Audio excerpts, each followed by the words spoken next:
con un tema que yo lo he titulado Educación Cristiana. ¿Y saben por qué yo le he llamado educación? Perdón, los niños, por favor. ¿Saben por qué lo he llamado educación cristiana? Discúlpenme que les hable tan claro. Si a estas alturas de mi vida y del pastorado no puedo hablar claro, apaga la luz y vámonos. Hay mucho maleducado en el pueblo de Dios, mucho malcriado, mucha persona que tiene un concepto muy particular de la vida práctica del Evangelio. No estoy hablando de la doctrina. Si yo voy uno por uno en esta tarde y digo, hermano, una pregunta. ¿Usted cree que Cristo murió por los pecadores? Todos van a decir, sí, claro. ¿Usted cree, por ejemplo, que la Biblia, los 66 libros son palabra de Dios? Sí, hermano. ¿Usted cree en la condenación eterna? ¿Usted cree que los pecadores van a estar la eternidad en el infierno? Creo que la mayoría dirán, sí, claro, lo dice la Biblia. ¿Usted cree, por ejemplo, que Dios va a recompensar en la otra vida a su pueblo, a sus hijos? Sí, claro. Es decir, que yo en cuanto a doctrina veo que en la mayoría, cuidado, hay excepciones, en la mayoría de las iglesias no hay problema con la doctrina.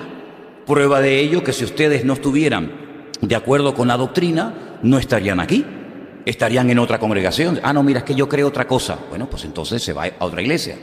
Pero muchas veces he observado que los problemas cuando la gente se convierta al Señor no surgen por problemas de doctrina, a veces por caprichos. Créanme, hermanos, a veces ha habido iglesias que se han dividido y se han peleado unos con otros por caprichos. Hay iglesias donde a lo mejor se dividieron, ¿saben por qué? Porque el color que le dieron a la pared no era el que a él le gustaba. ¿Pero cómo han pintado la iglesia de ese color? Bueno, hermanos, de algún color había que pintar. No, es que no me consultaron. Claro, si en una iglesia de 40, 50, 60, 80, 100, 200 personas se le va pidiendo a cada uno de qué color quiere que pintemos la iglesia, podemos tener 80 colores diferentes, ¿verdad? Pues ha habido iglesias que se han dividido porque resulta de que el pastor junto con otros hermanos un día decidió pintar la iglesia, que por cierto, los que protestan muchas veces ni venían a pintar. Y se dividió la iglesia por eso.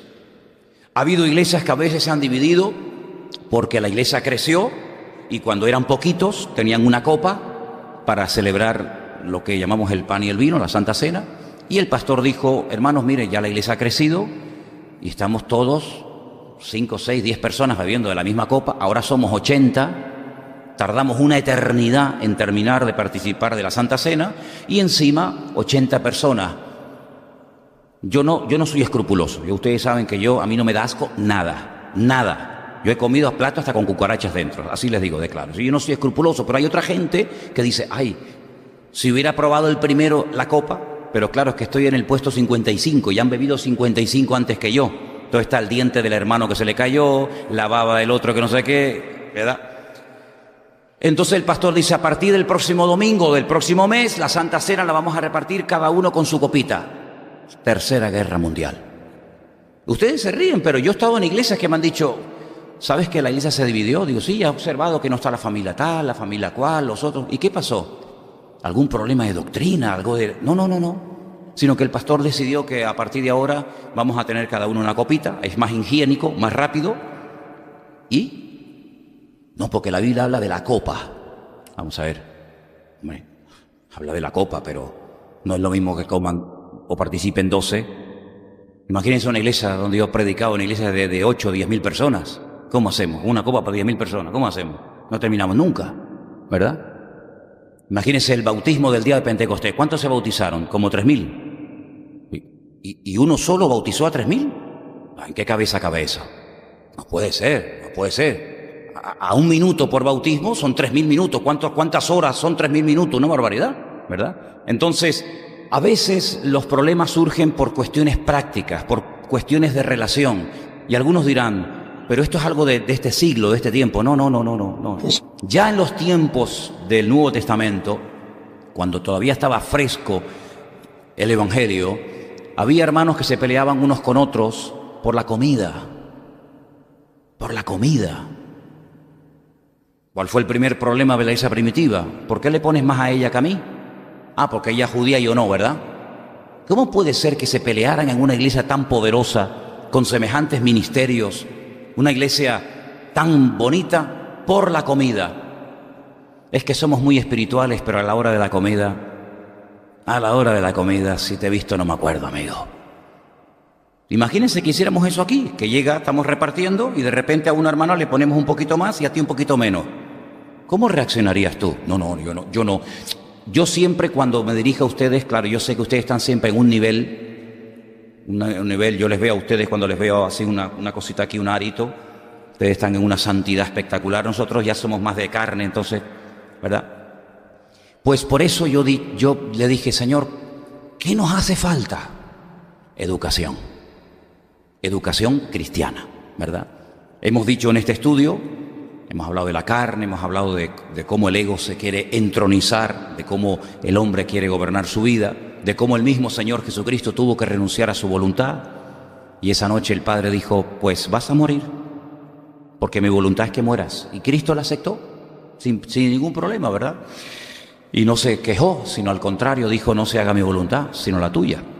Hemos hablado del alma, lo que es el alma, para lo que está el alma, cuáles son las funciones del alma, la estructura interna del alma, las enfermedades que puede coger el alma, etcétera, etcétera.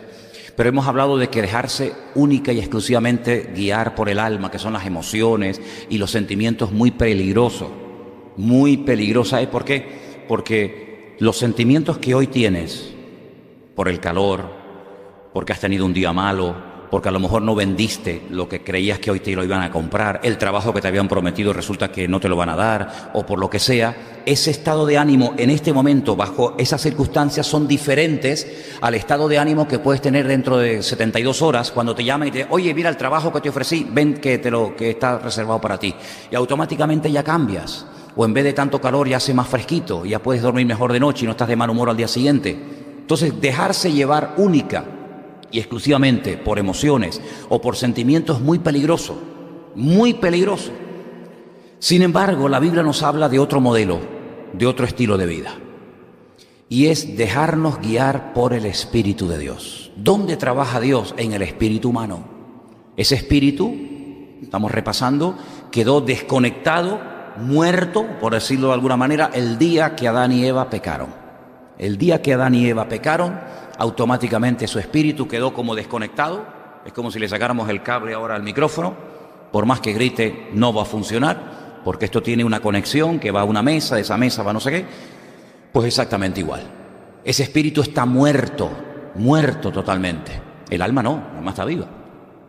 Cuando nacemos de nuevo, cuando conocemos al Señor, no cuando cambiamos de ser católico a evangélico. Ni la palabra católico ni la palabra evangélico está en la Biblia. Sino cuando usted nace de nuevo, cuando usted conoce al Señor Jesucristo, el autor de la vida, dice que Él nos dio vida cuando estábamos muertos en nuestros delitos y pecados. Así que yo sigo con el mismo cuerpo, con la misma alma, pero ese espíritu que ha estado muerto, en tu caso, no sé, 10 años, en otros 20, en otros 5, en otros lo que sea, ese espíritu de la noche a la mañana resucita, revive, y ahora tú dices, pero es que yo nunca he vivido en el espíritu. Yo siempre he vivido en la carne. Yo siempre he vivido por mis impulsos, por mis emociones, por mis sentimientos. Pero, ¿cómo se vive en el espíritu?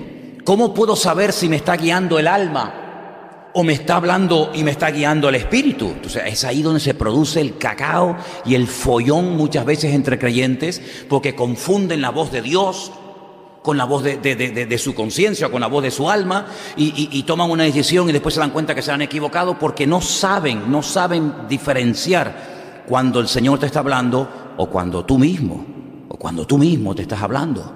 Y por eso hay personas que toman decisiones, después les sale mal el negocio, les sale mal el matrimonio, les sale mal el ministerio, les sale mal lo que hicieron, y tú dices, ¿y qué pasó si era creyente?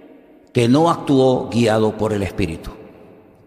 Actuó por los sentimientos, y los sentimientos son tan fuertes, las emociones a veces, los lazos emocionales son tan tremendos, si ustedes quieren ver lo fuerte que es una atadura de tipo emocional, sin confundir las cosas, una atadura emocional, ustedes pueden ver la amistad entre David y Jonatán, que no tiene nada que ver con las barbaridades que se dicen por ahí. Eran hombres, eran amigos, que estaban ligados, ¿verdad?, en cuanto a su alma, y David llegó un momento en el que dijo algo tremendo, que los ignorantes y los pervertidos siempre tergiversan, como dice la palabra, que hay los indoctos tuercen las escrituras para su propia perdición. comentando que si eran homosexuales y toda esta historia, nada más lejos de la realidad, sino dice que David llegó a llorar y a gritar el día que se enteró de la muerte de su íntimo amigo Jonatán, y dijo: Jonatán, Jonatán, amigo mío, que tu amor me fue más dulce que el de las mujeres, ¿verdad? Y bueno, actuar por las emociones, sí, todos lo hemos hecho, todos lo hemos hecho. ¿El enamoramiento qué es? ¿Una dirección espiritual o una guía del alma? ¿Quién se enamora? ¿Mi carne, mi alma, o se enamora mi espíritu? Ese es el lío que muchas veces los creyentes se hacen y confunden muchas veces la voz de Dios con sus propios sentimientos o emociones. Y luego hay una cosa que muchos creyentes hacen, que adaptan la Escritura a su necesidad. Es que la Biblia dice, pero solamente se acuerdan de lo que dice la Biblia en lo que les interesa, no en otros textos que ni siquiera los quieren mencionar, ¿verdad? Y entonces la Biblia nos da el consejo, valga la redundancia, de buscar consejo. Buscar consejo. Porque hay personas que por su inmadurez, por la edad que tienen o por falta de educación cristiana, no saben si lo que estoy sintiendo es de Dios, es de mi carne, es del Espíritu. Y entonces, amigo, Dios no quiere, y subrayo esto, que nosotros aprendamos a base de errores. Porque algunos ni equivocando se aprende. Entonces vamos a ver algunas características, cómo actúa el Espíritu, para que tú más o menos sepas diferenciarlo. Comenzamos por el libro del Génesis, capítulo 26, donde hay unos padres que lo están pasando mal porque tienen un problema con un hijo. Porque claro, muchas veces los hijos dicen: no, es que mi padre no me entiende, es que mi madre no me entiende. Y cada uno cuenta la feria como le va. Pero a veces los padres sufren por decisiones equivocadas que toman los hijos, pero no hacen caso. Y esta experiencia de padres que sufren al ver cómo sus hijos se equivocan está en la Biblia. Todo está en la Biblia. Génesis capítulo 26, versos 34 y 35, dice así la palabra: Cuando Esaú era de 40 años, tomó por mujer a Judith, hija de Beerí, Eteo, y a Basemat, hija de Elón, Eteo. Y fueron amargura de espíritu para Isaac y para Rebeca. ¿Quién era capaz de decirle a Esaú: lo que estás haciendo está mal? Él sabía que estaba mal. Pero a pesar de que sabía que estaba mal, lo hizo. Y dice que esto produjo en el espíritu de sus padres, en este caso de Isaac y de Rebeca, una amargura tan grande, un dolor tan inmenso, que nunca se recuperaron de este dolor tan grande que le había producido la decisión equivocada de este hijo que se había criado bajo el mismo techo, con la misma enseñanza, con la misma educación, pero no quiso hacer caso a los consejos de sus padres. Y dice que fue amargura en su espíritu. ¿Cuándo se amarga el espíritu? ¿Cuándo siente el espíritu inquietud? ¿Cuándo no está cómodo? Cuando no se está haciendo la voluntad de Dios. Cuando tú no estás haciendo la voluntad de Dios, cuando le estás dando lugar a emociones, a sentimientos, tergiversando, manipulando la Escritura, a tu espíritu le estás haciendo daño. Y por eso hay personas que tienen como esta sensación de tristeza, de congoja, de pena, de amargura, como dice el texto, y es precisamente cuando no se está haciendo la voluntad de Dios. Y esa es una de las evidencias para saber si lo que estás haciendo es o no es la voluntad de Dios. ¿Cómo puedo saber si lo que estoy haciendo o voy a hacer es o no es la voluntad de Dios? ¿Qué siente tu espíritu? No tu alma. Tu alma a lo mejor lo quiere hacer. ¿Qué siente tu espíritu? Ese espíritu que ahora está conectado al Creador, ese espíritu que está conectado a la fuente divina, al Eterno, al Señor. ¿Qué siente? Estoy incómodo, entonces no lo hagas. Porque tu espíritu no da testimonio a tu espíritu de que tú estás verdaderamente haciendo y cumpliendo con la voluntad de Dios. Sin embargo, el espíritu, que en este caso, en el caso de Isaac y de Rebeca, estaba mal, estaba triste. Fíjate que en Génesis 45 hay otra persona que le pasa todo lo contrario. todo lo contrario. Génesis 45, verso 27. Estamos hablando del famoso patriarca Jacob. Mira lo que siente este hombre. Génesis 45, verso 27. Ellos le contaron todas las palabras de José que él les había hablado, y viendo Jacob los carros que José enviaba para llevarlo, su espíritu revivió.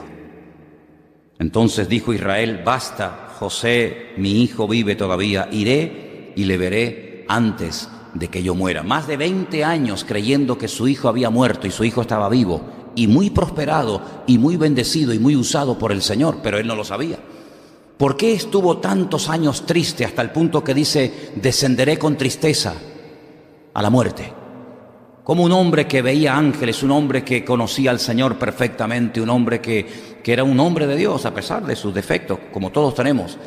¿Cómo es posible que haya estado tan triste, tan deprimido? Porque creyó en una mentira. Y cuando se creen en mentiras, creyendo que son verdades, tu espíritu se deprime, tu espíritu se amarga. Pero cuando él ve la evidencia, cuando él ve esos carros llenos de bendición, llenos de abundancia, y le dicen: esto te lo manda tu hijo José, ¿verdad? Y José está vivo, dice que su espíritu, oye, revivió, volvió a recuperar el ánimo, volvió a recuperar la alegría en su espíritu, ¿verdad? Porque la buena noticia alegra el espíritu y alegra el corazón. Entonces aquí busqué estos dos textos para que vean el contraste entre una persona que tiene el espíritu amargado, entristecido, apagado, y una persona que revive espiritualmente hablando cuando ve la bendición enviada desde Egipto por su hijo José.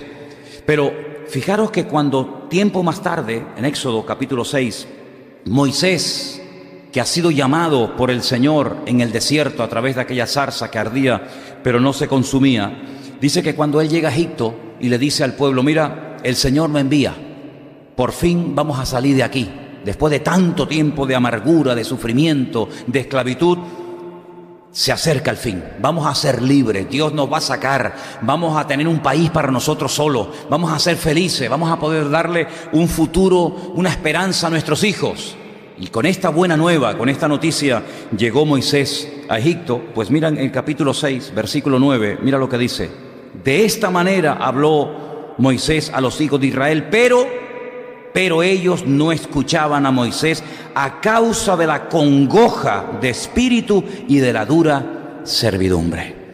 Es decir, sí, las noticias son muy bonitas, el futuro es maravilloso, pero nuestra realidad presente nos impide aceptar esta buena nueva como Jacob la aceptó y fue a Egipto. Ellos estaban tan oprimidos, tan entristecidos, tan acongojados, como dice la Escritura, que dice que ni oían a Moisés, ni oían a Moisés. Y lamentablemente así vive mucha gente hoy en día. Hay mucha gente que le hablas del Señor, le habla de que hay una esperanza, de que puede ser liberado de sus ataduras, de que puede ser sanado de sus enfermedades, de que puede ser libre y empezar una vida nueva, y no te hacen ni caso, pero no porque no quieran, sino porque es tan grande la losa, es tan grande el peso, la tristeza, la amargura, que ni te oyen. Y por eso yo creo con todo mi corazón que hay mucha gente enferma del espíritu, y por eso tenemos que orar para que el Señor nos dé la sabiduría y palabras adecuadas para poder ayudar a todos los que tienen acongojado el espíritu. Y no hablo solamente de gente de afuera de la calle. Hay creyentes que los miras a la cara y dices: ¿este es creyente? ¿Este es creyente? ¿Cómo puede ser que un creyente esté continuamente acongojado, entristecido, siempre lamentándose porque no ha terminado de entender y de apropiarse de las bendiciones que el Señor dice que son nuestras, ¿verdad? Así es que, qué tremendo. Busqué este versículo porque me llamó la atención. No escuchaban a causa de la congoja de espíritu. Pero luego, cuando logran salir de Egipto, cuando ya por fin son libres, ya no está el faraón ahí machacándoles día y noche, ya están en el desierto, y Moisés recibe instrucciones en el monte Sinaí para construir el tabernáculo y enseñarles a adorar, y les va a proveer de un templo portátil durante unos años, y le dice: mira, y tienen que hacerlo así, y las medidas y los colores. Pues resulta de que hay un momento en el que Moisés le dice: hermanos, el Señor me ha dicho que le construyamos una menorá. un candelabro enorme de oro. Y el Señor me ha mostrado en el monte Sinaí que tenemos que hacer ropas hermosas para los sacerdotes y sobre todo para el pectoral, el efod del sumo sacerdote. Y tenemos que construir la mesa de los panes y tenemos. Cuando Él comunica todo esto al pueblo, mira cómo reacciona el pueblo. Están en pleno desierto. Estamos en Éxodo, capítulo 35, versículo 21. Mira qué bonito versículo. Este es un versículo precioso. Vino todo varón a quien su corazón estimuló y todo aquel a quien su espíritu le dio voluntad, con ofrenda al Señor para la obra del tabernáculo de reunión y para toda su obra y para las sagradas vestiduras. Vinieron así hombres como mujeres, todos los voluntarios de corazón. Y trajeron cadenas, arcillos, anillos, brazaletes, de toda clase de joyas de oro. Todos presentaban ofrenda de oro al Señor, todo hombre que tenía azul, púrpura, carmesí, lino fino. Y entonces comenzaron a traer, hasta que llegó un momento en el que Moisés dijo: hermanos, paren. Vale. No traigan más. Ya es suficiente. Pero no eran esclavos. ¿De dónde sacaron tanta plata y tanto oro y tanta riqueza? Bueno, la Biblia dice que salieron enriquecidos. La Biblia nos enseña que efectivamente eran esclavos, pero no salieron, permítame la expresión, con una mano delante y una mano detrás.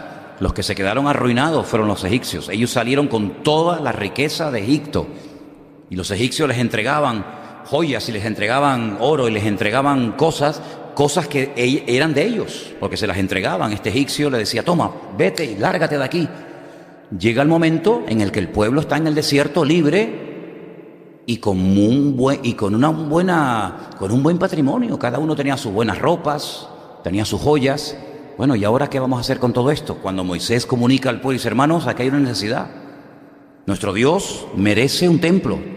Claro, no un templo de piedra, de cemento que se quede fijo, sino que somos peregrinos, somos nómadas, estamos hoy aquí, mañana allá, y tenemos que construir el Mishkan, tenemos que construir el tabernáculo, donde Dios va a estar en el centro y nosotros vamos a acampar durante las noches alrededor de él, y Dios va a estar en medio. Oye, precioso. ¿Y de dónde vamos a sacar? Pues claro, Dios dice: no, yo quiero que el candelabro sea de oro, y no puede ser de madera. No, de oro. Y quiero que la mesa de los panes sea de madera de acacia, pero me la forran de oro. Y quiero que el arca de la alianza me la forran de oro por dentro y por fuera. Y quiero que al sacerdote, al sumo sacerdote, como ese maniquí que tenemos ahí en la entrada, le pongan 12 piedras preciosas, jacintos, rubíes, diamantes y tal. Bueno, ¿y de dónde vamos a sacar todo esto? Dios nunca va a pedir nada que tú no puedas hacer. ¿Cuántos dicen amén? ¿Para qué les va a pedir oro si no tienen? ¿Para qué les va a pedir que sean generosos si no tienen nada para dar? Cuando Dios te pide algo, es porque sabe que Él ya te lo dio antes, para que cuando Él te lo pida, se lo entregues. ¿Quién le dio el hijo a Abraham? ¿No se lo dio el Señor? ¿Oraron? Gente mayor, gente ya con casi 90 y pico, 100 años de edad. El Señor sanó a su mujer, a Sara. Señor bendijo a Abraham, fueron padres. ¿Quién te lo dio? Dios. Y como es mío, ahora quiero que me lo entregues en sacrificio. Hermanos, así de claro. Ellos no dijeron: no, vamos a ver, yo salí de la esclavitud, pero yo llevo mi dinerito ahorrado para que cuando yo llegue a la tierra esa que tú dices que Dios nos va a entregar, yo tenga un dinero para construir mi casita, para comprar mi finca, para comprar mis gallinas, mis vacas, mis animales. Por lo tanto, yo no puedo estar ahora aquí dando. Dice la Biblia que el Señor tocó el espíritu del pueblo y comenzaron voluntariamente a ofrendar hasta el punto, como les acabo de decir, que Moisés dijo: hermanos, ya sobra, es suficiente, no hace falta que traigan nada más. ¿Puede pasar eso entre nosotros hoy en día? Se ve que no, porque no contestaron amén. ¿Puede pasar eso hoy en día en una iglesia, por ejemplo, como esta? Yo nunca lo he visto. Ustedes dicen que sí, yo lo creo, pero yo no lo he visto. Yo nunca he visto que se pide una cosa y venga. Hermano, no traigan más. Yo sé que todos lo creen, pero nunca lo hemos hecho. Nunca lo hemos visto. ¿O usted lo ha visto? ¿Usted está en una iglesia donde se ha dicho: hermanos, ya no hace falta que traigan nada más? Yo no lo he visto. ¿Que existe? Sí. ¿Que hay casos en la historia? Sí. Pero que nosotros no lo hemos hecho, tampoco. Entonces vemos que cuando una persona está bien delante del Señor, no tiene ningún problema en desprenderse de lo que Dios le pida, porque entiende que Dios te ha dado previamente para que tú puedas cumplir con lo que Dios está pidiendo en tu vida. ¿Cuántos dicen amén? Ahora, hay una cosa, y esto es muy, muy importante. Yo no sé si hasta dónde vamos a poder avanzar, porque miren todo lo que tengo aquí. Aquí tengo tela marinera para estar 3 meses hablando, y me voy la semana que viene. No sé hasta dónde llegaré. Pero aquí hay una cosa que yo lo he llamado transmisión de espíritu. Transmisión de espíritu. ¿Eso qué significa? Eso significa que si un hombre y una mujer se unen y ella queda embarazada de ese hombre y tiene un hijo o una hija, ese hijo que nace, esa niña que nace, genéticamente, si se hiciera una prueba, se demostraría que ese niño o esa niña es hija de estos señores. En un 99,9% las pruebas que se hacen hoy en día demuestran si eres o no eres hija o hijo de ese matrimonio. Pero, ¿y espiritualmente? ¿A quién te pareces tú? Espiritualmente, ¿a quién nos parecemos? Se puede también transmitir no solamente la parte genética, sino se puede transmitir la parte espiritual. Más de lo que te puedes imaginar, más de lo que te imaginas. Nosotros no solamente somos el resultado de esa educación que hemos recibido, si es que se recibió, o de ese ambiente en el cual te criaste, sino que nosotros también somos el resultado, espiritualmente hablando, de la persona que te pastoreó, de la persona bajo la cual estuviste, bajo tu cobertura espiritual. ¿Cuánta gente ha estado en manos de brujos, de santeros, de curanderos, de adivinos, etcétera, etcétera, y traen toda esa basura en su vida, ¿verdad? Y después tienen que ir despojándose, desprendiéndose.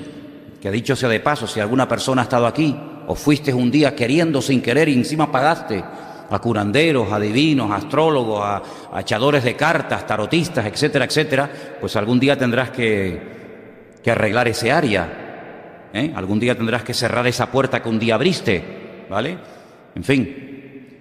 Pero hay un pasaje en la Biblia donde dice que Moisés está en el desierto tratando de atender al mayor número posible de personas y llega de visita a su suegro, un tal Jetro, que se había quedado con la esposa de Moisés esperando a que éste saliera de Egipto y fuera a la tierra prometida, y de repente llega la visita y le dice: mira, tu suegro te acaba de venir a visitar, sacerdote de Madián, y viene con tu esposa y viene con tus hijos. Y entonces dice la Biblia que Jetro empieza a observar un día normal y corriente en la vida de su yerno, en la vida de Moisés, y se da cuenta de que Moisés se levanta muy temprano en la mañana, se acuesta muy tarde a la noche, y la intención de Moisés es atender. Claro, vamos a ver, él no solamente tenía que enseñar la ley, que la gente no la conocía, sino que además tenía a veces que solucionar problemas de que este se peleó con este, el otro se peleó con el otro, que la cabra me la robó, que el niño me rompió no sé cuánto, y era todo un lío de atender a casi 2 millones de personas. ¿Saben, hermanos, lo más difícil en esta vida? ¿Saben lo que es? Trabajar con gente. Eso es lo más complicado, porque hay gente que son peor que los niños pequeños, y sobre todo la gente que ya se creen que han llegado a un cierto nivel, peor que niños pequeños. Y entonces Jetro le dice: mira, veo que vas a terminar muy saturado de trabajo, y por mucho que te esfuerces, queda más gente sin atender que gente atendida. Y en Números capítulo 11 quiero llevarles para que vean qué interesante este pasaje y la solución que Dios da a este problema. Números capítulo 11, versículo, vamos a leer si queréis desde el 14. Miren las palabras de Moisés. Es Moisés aquí hablando, Números 11, 14, ahí está. No puedo yo solo soportar a todo este pueblo. ¿Verdad has dicho, Moisés? De verdad que sí. Que me es pesado en demasía. Moisés dice: yo estoy harto ya. Cuando no es una cosa es otra, cuando no es Pepito, Juanito, cuando no es una cosa es esto, cuando no es el niño es la mujer, cuando no es la viuda, cuando no es el perro, cuando no... Dice: yo no puedo, esto es una pasada, aguantar este pueblo.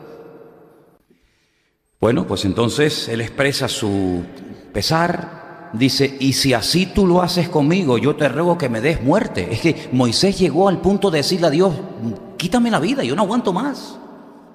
Esto no es vida. Es que aún no me he levantado y ya me están buscando. Y estoy durmiendo y me están despertando. Y cuando... dice, quítame la vida.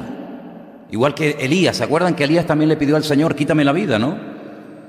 Si he hallado gracia en tus ojos y que no vea yo mi mal. Moisés veía que iba a terminar loco como una cabra, ¿no? Dice, Señor, quítame la vida.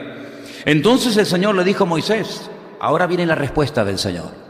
Reúneme 70 varones de los ancianos de Israel, que tú sabes que son ancianos del pueblo y sus príncipes, o sus principales, perdón, y tráelos a la puerta del tabernáculo de reunión y esperen allí contigo.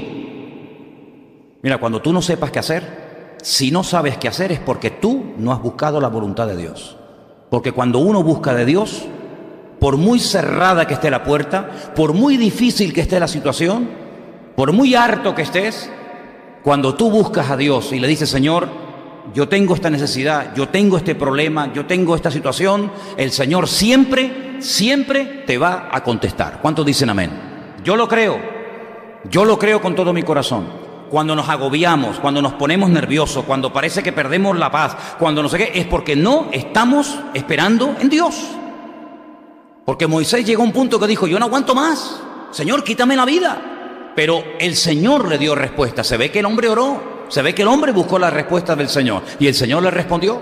Así que antes de ir a los pastores, antes de ir a los hombres, vete a Dios.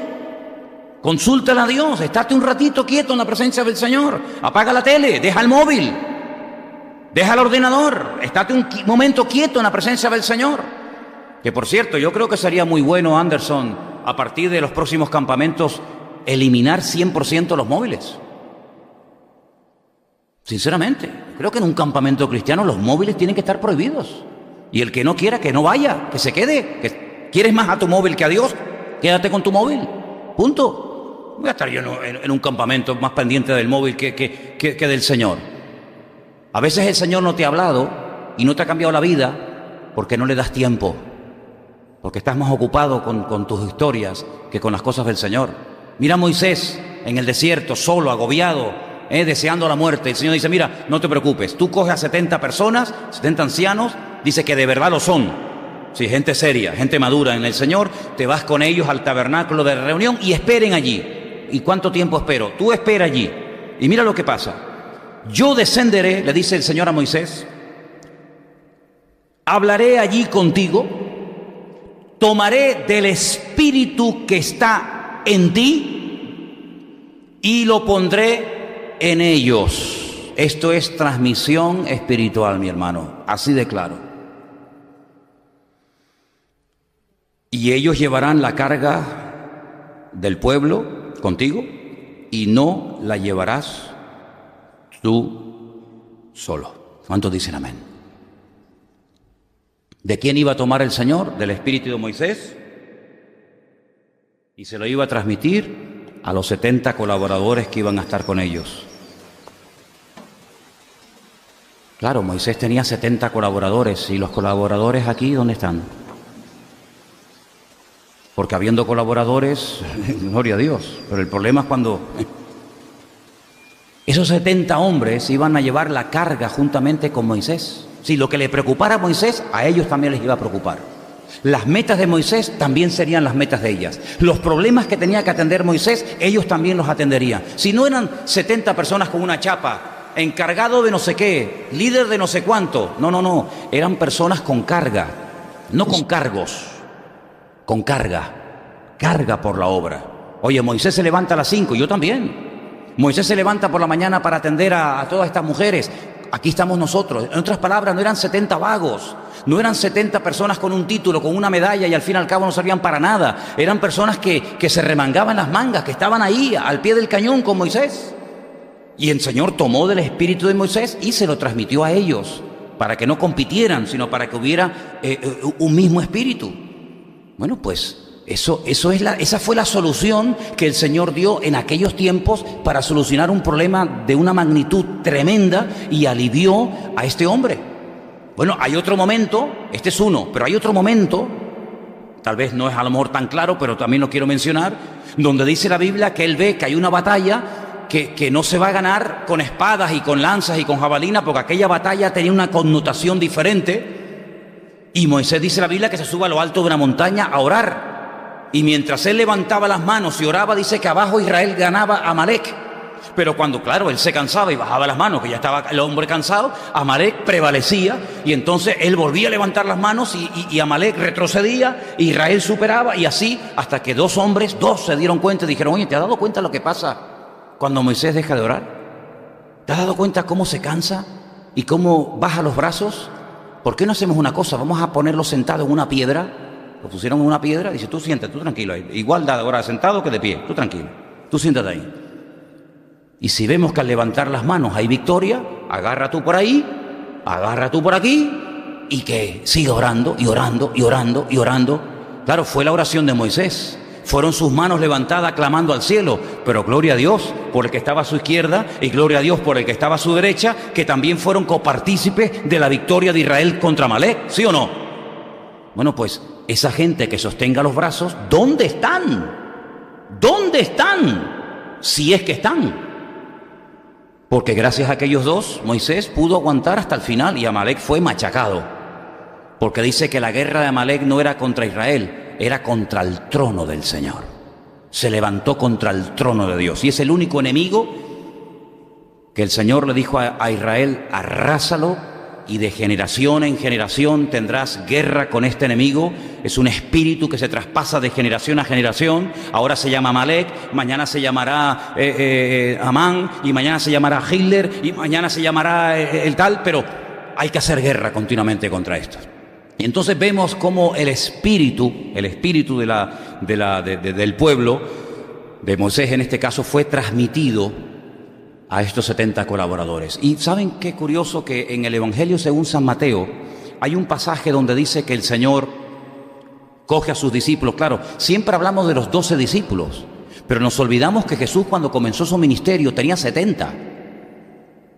No nos olvidemos nunca de esto.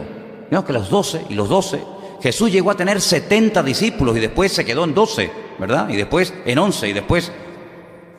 Y dice la Biblia que los mandó en parejas, los mandó de dos en dos los mandó, para que le prepararan el terreno y dijeran: mira, la semana que viene el maestro, la semana que viene el Señor, así que prepárense que vamos a recibirlo, y esto y aquello. Y dice la Biblia que el Señor les dijo: cuando llegan a una casa, si no les reciben, si pasan de ustedes y no quieren saber nada, vuestra paz se volverá a vosotros. Pero si en una casa os dan hospedaje y comida y os reciben bien, vuestra paz, no dije mí, dice vuestra paz, reposará sobre esa casa. Cuando tú vas a la casa de alguien, ¿tú qué llevas? ¿Llevas la paz de Cristo? La llevas si la tienes. Si no la tienes, amigo, difícilmente. Ahora podemos entender por qué hay un pasaje en la Biblia donde dice que si alguno viene a tu casa a visitarte y no viene con esta enseñanza, no lo recibáis, no le deis la bienvenida, para que no te hagas copartícipe de su desorden. Y no te voy a abrir la puerta de mi casa para que me contamines con tu desorden mi casa, que está en orden por la voluntad y por la gracia del Señor. ¿Te das cuenta? Entonces, qué importante es cuidar el espíritu, ¿verdad? Porque eso se transmite. Eso transmitimos nuestra genética y también transmitimos nuestro espíritu a la gente. ¿Qué es la imposición de manos? Qué poquito hemos hablado en esta iglesia de ese tema, ¿verdad? ¿Qué es la imposición de manos? ¿Por qué dice la Biblia: cuidado, no estés poniendo las manos a la gente? ¿Por qué se practica tanto en la santería y en la brujería el poner las manos, el toca por aquí, el toca por allá? ¿Por qué? Porque hay una transmisión espiritual. Se transmite lo bueno y también lo malo, mi hermano. Por eso a mí no me ponen las manos cualquiera. Bueno, a mí realmente no me las pone nadie, ¿no? Pero hay gente que, dice: fulanito, ¿puede orar por mí? No, tenga cuidado con eso, sea prudente, no sea ingenuo, no sea tonto, ¿vale? Entonces la Biblia nos enseña que el espíritu también se transmite, también en lo bueno y en lo malo. Por eso hay hijos que no te obedecen, porque tú dices una cosa, pero tu espíritu es diferente. ¿Te das cuenta? Porque el espíritu se transmite de generación en generación y de unos a otros. Y luego también, hermanos, en Job capítulo 10 hay otro versículo muy bueno, una promesa. El libro de Job es un libro muy bonito. Yo diría que es uno de los libros más profundos de la Biblia. Es un libro tan profundo que a veces no sabe quién está hablando, si es Job, si es Dios, si es, ¿verdad? En Job capítulo 10, versículo 11, hay una promesa muy bonita que dice así, Job 10, 11, me vestiste de piel y de carne. Qué bonito, ¿no? Me tejiste con huesos y nervios. Vida y misericordia me concediste y tu cuidado guardó mi espíritu. No me digan que no es bonito este versículo. ¿Se imaginan que el Señor nos hubiera creado como en forma de esqueletos? Que fuéramos un esqueleto, sin piel, sin nervios, sin músculos, sin pelo, sin cara. ¿Cómo nos reconoceríamos unos a otros, no? Ya. No habría ni gordos ni flacos, ¿no? Todos serían esqueletos. Pero el Señor dijo, no, voy a ponerles piel, voy a ponerles tendones, voy a ponerles nervios, voy a ponerle ojos, voy a ponerle orejas, voy a ponerle dedos, voy a ponerle pelo, voy a ponerle esto y aquello. Y dice, y Él sobre todo lo que hace es que cuida de nuestro espíritu. ¿Cuántos dicen amén? Gloria a Dios. Es un tesoro que tenemos en vasos de barro, ¿eh? Hemos sido creados del barro. Qué ingenuos somos. Tanto valor que le damos al cuerpo y resulta que es lo que menos vale, ¿no? Porque dice la Biblia que el tesoro está en vasos de barro. Entonces, ¿qué es lo que tiene valor? ¿El continente o el contenido? ¿El barro o el tesoro que está dentro? Pues fíjate tú qué ingenuo es el hombre que a veces le da más importancia al envoltorio que al contenido. Es como si te regalan un reloj, un Rolex. 10.000 euros vale el reloj. Y te lo entregan y dices, ¡ay, qué caja tan bonita! ¡Qué papel tan precioso! Pero ábrelo, bobo. No. Yo con el papel me conformo. Pues hay gente que se conforma con el envoltorio, ¿verdad? Cuando lo importante es lo que llevas dentro. Hay una profecía, vamos a leer 2 versículos, aquí quiero que me ayuden. Quiero pedirle a alguien que me busque en el Salmo 31:5 y otra persona, el cumplimiento de dicha profecía, Lucas 23:46. Repito, Priscila, por ejemplo, Salmo 31:5 y Lucas 23:46. Allá atrás nuestra hermana Patricia. Entonces vamos a leer la profecía primero y luego el cumplimiento de dicha profecía. Vamos, Salmo 31:5.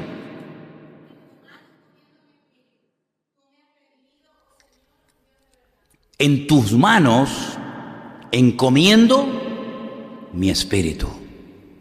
Gloria a Dios. Y uno dice, bueno, esas palabras a mí me suenan, ¿no? Claro. Patricia, Lucas 23:46.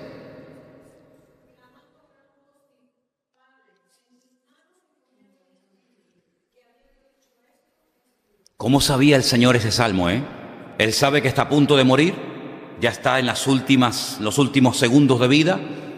Con mi cuerpo hagan lo que quieran. Me quieren meter en una cueva, hagan lo que quieran. Pero mi espíritu se lo entrego a mi Padre. Padre, en tus manos, encomiendo mi espíritu. ¿Cuántos dicen amén? Entrégale siempre tu espíritu al Señor. Es el que mejor lo va a cuidar. Al fin y al cabo fue el Creador. Por lo tanto, dale valor a la parte espiritual. Eso es lo más importante que tienes. Lo más importante y lo más valioso que tienes es tu espíritu. Y si encima ese espíritu ha revivido, ha vuelto a la vida, porque un día conociste al Señor, no estés jugueteando ni perdiendo el tiempo con Él. Ya estuvo mucho tiempo aparcado y dormido, y ahora que está vivo, entrégalselo cada día al Señor. Vamos a leer 2 versículos más y por hoy concluimos este estudio. Salmo 51:17. En el Salmo 51, el verso 17, encontramos también una referencia muy interesante acerca del espíritu, este tema que estamos hablando en esta noche. Y dice así: los sacrificios de Dios son el espíritu quebrantado, y al corazón contrito y humillado no despreciarás tú, oh Dios. Esta gente que se flagela, que se crucifica, que van de rodillas cargando pesadas cruces, ¿dónde dice la Biblia que hay que hacer eso? ¿Es eso lo que Dios pide? No. Venid a mí, los trabajados y cargados, que yo os haré descansar. ¿Cuál es el sacrificio, por decirlo de alguna manera, que Dios exige o demanda de nuestra vida? Pues aquí lo dice, Salmo 51:17. Los sacrificios de Dios, ¿qué es? El espíritu quebrantado. El espíritu que se deja tratar, el espíritu que se deja moldear por el Señor. Ese es el sacrificio que Dios acepta. Así que otras cosas no tienen absolutamente nada que ver, porque además el Señor ni las pide. Quebrántate espiritualmente hablando. Dice la Biblia, hay otro versículo muy bonito, no lo tengo aquí, pero lo recuerdo, que dice que Dios habita en la altura y en la santidad. ¿Lo habéis leído ese versículo? Está en Isaías, tremendo. Dios habita en la altura y en la santidad, y con el quebrantado y humilde de espíritu. Eso lo dice en el libro del profeta Isaías, un versículo extraordinario. Y el último texto que quiero que leamos, y ya empezaríamos en el libro de Proverbios, que está lleno de referencias al Espíritu. Tenemos en el Proverbio capítulo 15, versículo 13, algo muy interesante, algo muy interesante. Yo siempre he dicho que no toda enfermedad es consecuencia de una situación mala espiritualmente hablando, pero algunas veces sí, algunas veces sí. Quiero dejar esto bien claro, porque por ahí hay pastores y predicadores e iglesias que dicen, bueno, el que está enfermo es porque está en pecado. No, eso no dice la Biblia. Eso es lo que dice usted, que por cierto es mentira. Hay personas que se enferman porque han pecado. Hombre, por supuesto. Vamos a ver, una persona que ha llevado una vida de desorden, una persona que le ha dado lugar a cosas prohibidas en la palabra de Dios, hombre, no te sorprendas si en un momento determinado puedes contraer una enfermedad o puedes tener una parte del cuerpo, un miembro de tu cuerpo afectada debido a ese desorden que en un momento determinado existió y hubo en tu vida. Pero no significa que toda persona que está enferma es porque está en pecado, porque... No, cuidado. La Biblia nos enseña que incluso había a veces compañeros de Pablo que enfermaban, ¿vale? Y el mismo Pablo también enfermaba. Y gloria al Señor, que tenemos un médico divino, pero a veces los cuerpos se van deteriorando y sabemos que hay promesas y todo eso, y de algo habrá que morir, digo yo, ¿no? O todos se quieren ir al cielo y nadie se quiere morir. Claro, qué bonito. ¿Cuántos quieren ir al cielo? Amén. Pero al cielo, a menos que el Señor venga, se va después de muerto, ¿sí o no? Entonces, ¿usted quiere ir al cielo, sí o no? Entonces tendrá que morir. Pero dice aquí en el Proverbio 15, versículo 13, lo siguiente: el corazón alegre hermosea el rostro. Entonces no tiene nada que ver con el colorete, ni la pintura, ni el rime. No. Tú no has leído no sabes ese refrán que dice que aunque la mona... Mira cómo se lo saben. Yo digo un proverbio y no soy capaz de terminarlo, pero digo un refrán y enseguida, coges el hilo y rácata, Aunque la mona, ¿sabiste? Mira cómo se lo sabe todo el mundo. Pues eso no dice la Biblia. La Biblia dice que el corazón alegre hermosea el rostro. Sí que hay un reflejo, ¿verdad? Hay una proyección de lo interior hacia lo exterior. Pero mira lo que dice el resto del versículo: mas por el dolor del corazón el espíritu se abate. Ostras, esto es tremendo, ¿no? Tremendo cómo el espíritu puede llegar a enfermarse, a estar abatido por el dolor en el corazón. Por eso yo siempre digo que cuando alguien te hace daño, cuando alguien te produce un dolor, pues procura llevar ese dolor y esa herida lo antes posible al Señor, porque si no le vas a hacer flaco favor a tu espíritu y vas a estar con una herida pero abierta, y vas a estar toda la vida como ese perrito que tiene una herida y está todo el rato lamiéndose. Hombre, dicen que la saliva del perro ayuda. Yo no sé si la mía ayuda, no sé si mi saliva ayuda a que se cicatrice una herida. Yo opto más por la sanidad del bálsamo del Espíritu Santo, que esa sí que sana. Esa sí que sana verdaderamente las heridas, porque una persona con un corazón herido es una persona triste, es una persona que lo que va a transmitir es la tristeza que lleva dentro. Y por eso, queridos hermanos, por eso muchas veces el Señor nos manda y nos aconseja hacer un pequeño alto en el camino y revisarnos y probarnos y examinarnos a nosotros mismos. Hoy hemos visto un versículo de Proverbios nada más, pero hay más. Vais a ver cómo hay enfermedades que tienen que ver con los huesos. Vais a ver cómo hay enfermedades que tienen que ver con toda esta cosa que está tanto, ¿no? Que si la reuma, que si la artrosis, que si la artritis, que si no sé qué. Y está muchas veces relacionada con actitudes del espíritu. Entonces tenemos un tema muy interesante entre nuestras manos, y cuando terminemos toda la serie de versículos, esta selección de versículos que nos hablan acerca del espíritu y sus características, cómo se manifiesta, cómo se mueve, cómo interactúa, vamos a ver después los espíritus en plural, porque estamos hablando del espíritu humano. Otra cosa es el Espíritu Santo, y otra cosa son los distintos espíritus que en un momento determinado pueden estar revoloteando por encima de una situación, por encima de una nación. Hermanos, hay que estar ciegos para no darse cuenta de que hay una serie de demonios que en este momento están sueltos en el mundo, y sobre todo en el antiguo territorio del Imperio Romano, porque esos espíritus vienen de esa época, ¿sabes? Y estamos viendo cosas que desde la Edad Media no se veían, términos, expresiones y frases y objetivos que eran típicas de la Edad Media, pero que 1000 años después de la Edad Media, 1000 y pico de años después de la Edad Media, otra vez vuelven aquellos espíritus de guerra, de violencia, de ira, de agresividad, de venganza, vuelven otra vez a florecer en el mismo territorio donde hace 1000 y pico de años atrás se pelearon. Claro, pero es que murieron los que se dejaron usar por aquellos espíritus, pero los espíritus quedaron con vida. ¿Te das cuenta? Entonces, hermanos, este tema es muy interesante, porque nosotros no solamente nos movemos en un plano material, ¿ve? En una dimensión física, ¿verdad? Que, oye, comemos, respiramos, tocamos, sentimos, sino que también hay un mundo espiritual que es tan real o más que el mundo en el cual vivimos. De hecho, nuestro mismo Dios, el Dios que adoramos, fíjate qué importante es el mundo espiritual, que dice la Biblia que Él no es materia, Dios no es cuerpo, Dios no se puede medir. ¿Cuánto mide Dios? ¿Cuánto pesa? ¿Cómo huele? ¿Cómo es su fisonomía? No habla de eso. Pero sin embargo la Biblia describe a nuestro Dios como Dios es espíritu. No dice tiene, es espíritu. Por lo tanto, el espíritu es algo real. Él mismo dice la Biblia que es espíritu, incorpóreo, no tiene materia, ¿verdad? Pero sin embargo existe.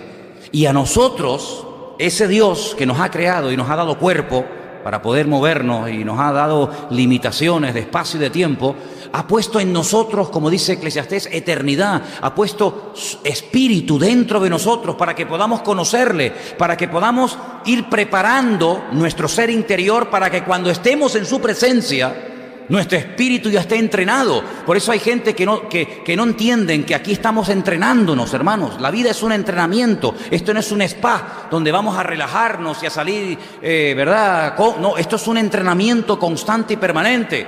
Dios nos está entrenando, y algunos no entienden que esos piques, que esos roces, que esas cosas que ocurren forman parte del entrenamiento. Oye, que los entrenamientos son muy duros. Vete tú a ver un entrenamiento de un equipo de primera división y te quedas sorprendido, es que los revientan. Pero es que sin ese duro entrenamiento no pueden después rendir 90 minutos en un campo a pleno rendimiento. Y los soldados tienen que entrenarse muchísimo para poder ir al campo de batalla. Y el cristiano tiene que entrenarse. Pero es que hay algunos que no se quieren entrenar.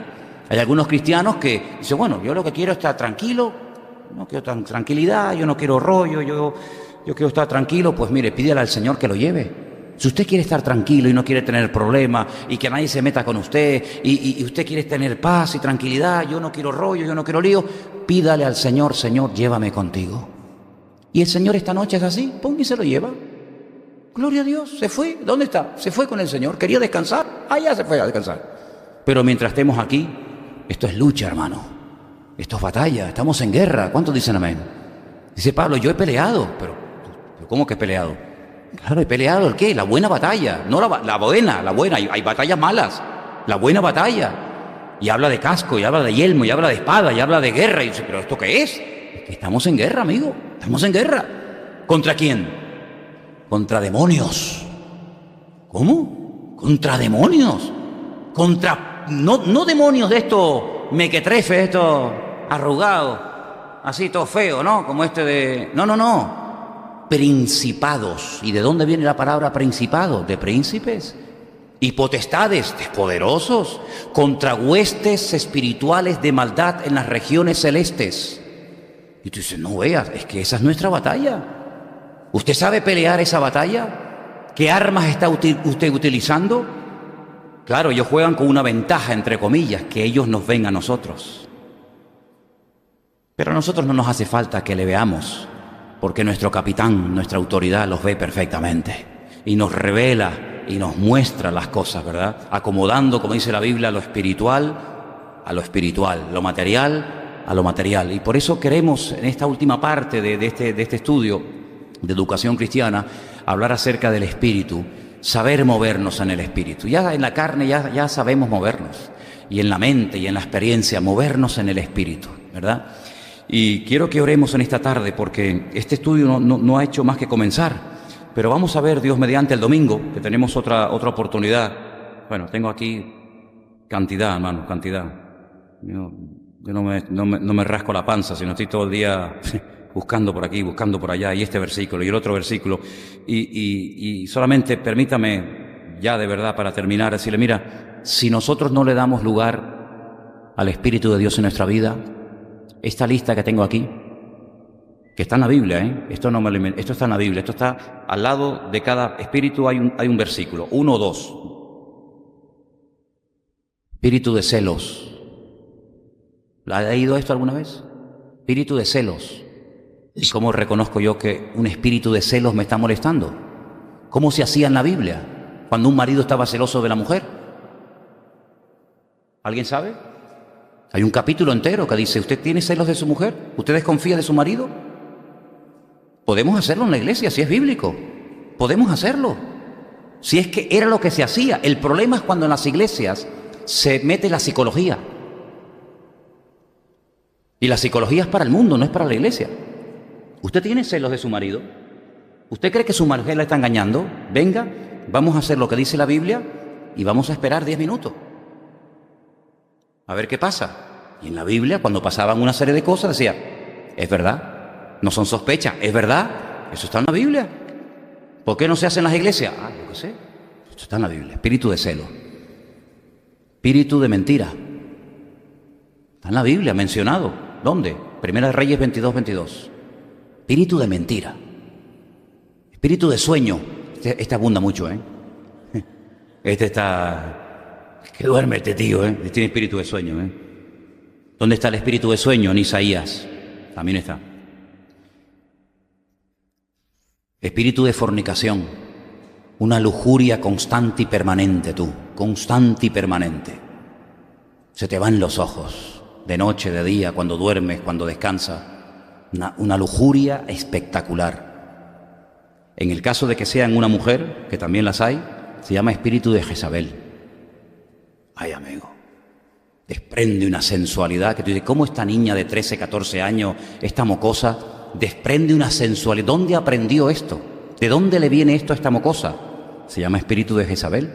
En las iglesias así. Y generalmente persiguen a los pastores. La Jezabel, donde ven a los pastores, se vuelven locas. Espíritu inmundo, bueno, si ya lo conocemos todos. Espíritu, dice aquí de inmundo, sordo, mudo. Pero no tengo apuntado aquí un espíritu, y lo voy a buscar porque dice espíritu de, ¿cómo se llama? De mareo, de desequilibrio, de vértigo. Espíritu de vértigo. Eso está en la Biblia. Sí, es que yo todo lo que hablo está en la Biblia. ¿Cómo discernir todo esto? Si nos movemos en un mundo espiritual, en mi familia, ¿qué espíritu es el que se ha movido? Porque claro, cuando se casa este con esta, este trae una herencia y este trae otra, y ahora resulta... Ay, amigo, ¿qué te parece? ¿Cómo cortar eso? ¿Se puede cortar eso espiritualmente? Hay iglesias que no creen en esto, así les va.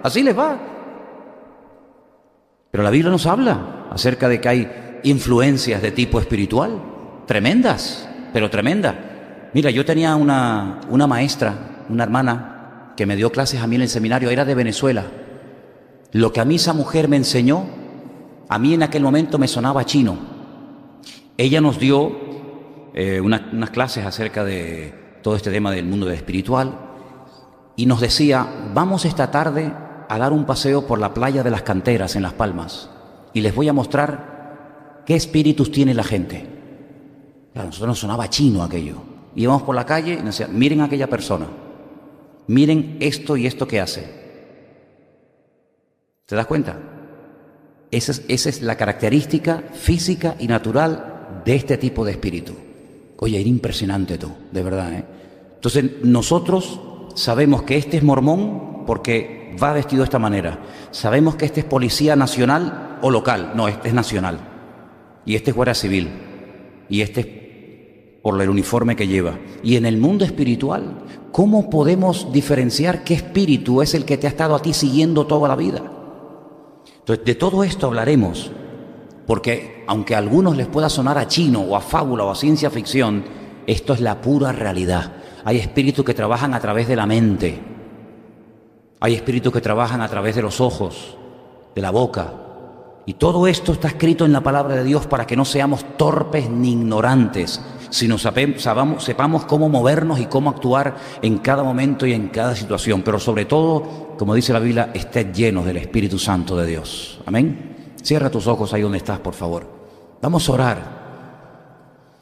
Yo creo sinceramente con todo mi corazón que en este país vamos a ver, aún lo peor está por venir. Les digo sinceramente, lo que hemos comenzado a ver hace unos días, eso es simplemente la punta del iceberg. Lo peor está por venir. El diablo tiene la artillería preparada y la iglesia no puede estar despistada ni entretenida en tonterías. Porque el diablo va muy en serio, porque sabe que le queda poco tiempo. El factor que más pánico le produce al diablo es la falta de tiempo. Y sin embargo, la iglesia dice que tiene que aprovechar el tiempo porque los días van a ser malos. Y por eso tenemos que orar, y quiero que ahora ores y le pidas al Señor, dame discernimiento espiritual. Porque Cristo le dijo un día a un discípulo de él, no a un pagano, a un inconverso, no sabéis bajo qué espíritu estáis hablando, hijos del trueno. ¿Qué estáis diciendo? ¿Qué estáis diciendo? Estáis bajo la influencia de un espíritu inmundo y no os dais cuenta. Y estamos hablando de discípulos del Señor. Y a otro le dijo en otra ocasión, apártate de mí, Satanás. Es decir, a veces la forma como la gente habla, como la gente reacciona, es la evidencia de que en ese momento algo de tipo espiritual, por no haberlo neutralizado y frenado en el nombre de Jesús, actúa más de lo que te imaginas, más de lo que te imaginas. Por eso, Señor, queremos en esta noche pedirte, danos discernimiento espiritual. Danos luz a través de tu palabra para saber discernir como tú lo sabías, Señor, en cada momento y en cada situación, quién me está dirigiendo, bajo qué influencia me encuentro, Señor. Sabemos que vivimos en un mundo que te ha dado a ti las espaldas, Señor, donde se mueven los demonios de una forma tremenda y los políticos torpes e ignorantes no saben cómo actuar frente a toda esa realidad espiritual. Pero Señor, en el nombre de Jesús, si todavía tú nos tienes aquí, es para que seamos luz, para que iluminemos en medio de tanta oscuridad y tanta tiniebla que hay, y para que seamos sal, protección, Señor. Y en el nombre de Jesús, despiértanos para que podamos hacer la labor para la cual tú un día nos asistes a nosotros, que podamos correr de tal manera que podamos, Señor, asirnos de aquello para lo cual un día tú nos llamaste, Padre.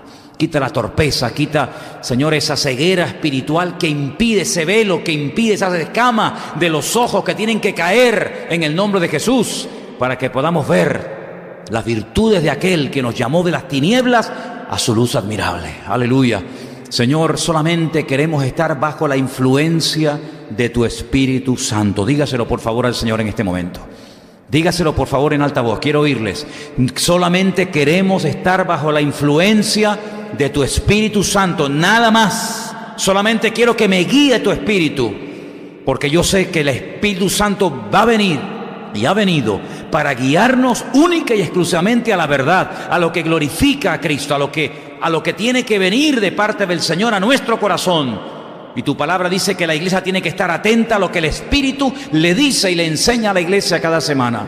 Y nosotros queremos despertar espiritualmente hablando a una realidad, porque es tiempo de levantarnos del sueño, es tiempo de ser guiados por la voz del Espíritu Santo de Dios, es tiempo de darnos cuenta, Señor, de que los tiempos se acortan, de que tú vienes pronto y de que todo lo que está ocurriendo son los dolores de parto que están anunciando que tú vienes, que tú vienes, que tú vienes pronto, Señor. Y ya estamos viendo, Señor, las señales de una forma tremenda. Ya no hay seguridad ni paz por ninguna parte, aunque alguien vendrá a ofrecer eso, pero solamente en Cristo habrá paz y seguridad, nadie más, aleluya. Y nosotros hoy tenemos esa paz y esa seguridad porque en Cristo Jesús mi alma y mi espíritu reposan perfectamente, aleluya. Gracias te damos, Dios mío.